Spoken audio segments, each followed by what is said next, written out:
افغانستان میں استحکام پورے خطے کے مفاد میں ہے۔ تہران میں افغانستان سے متعلق خصوصی اجلاس میں پاکستان نے دہشت گردی کے خطرات کا سنجیدگی سے تدارک ناگزیر قرار دے دیا ہے۔ اجلاس میں ہمسائے ممالک کے وفد اور روسی حکام نے خصوصی طور پر شرکت کی۔ ایران نے موقف اختیار کیا کہ پاک افغان کشیدگی سے ایران بھی شدید متاثر ہوگا۔ اجلاس میں طالبان رجیم کی عدم شرکت نے کئی سوالات کھڑے کر دیے۔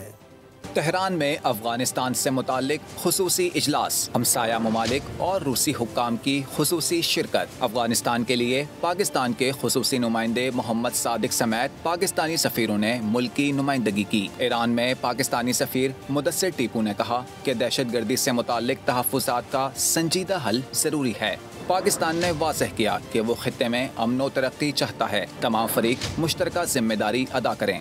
ایرانی وزارت خارجہ کے ترجمان اسماعیل بقائی نے طالبان رجیم کی اجلاس میں عدم شرکت پر موقف اختیار کیا کہ ایسے علاقائی فورمز میں شرکت باہمی افہام و تفہیم کو فروغ دے سکتی ہے۔ پاکستانی وفد نے ایرانی وزیر خارجہ سے بھی ملاقات کی۔ پاکستان اور ایران کی قیادت کے درمیان اعلیٰ سطح روابط پر تبادلہ خیال کیا گیا۔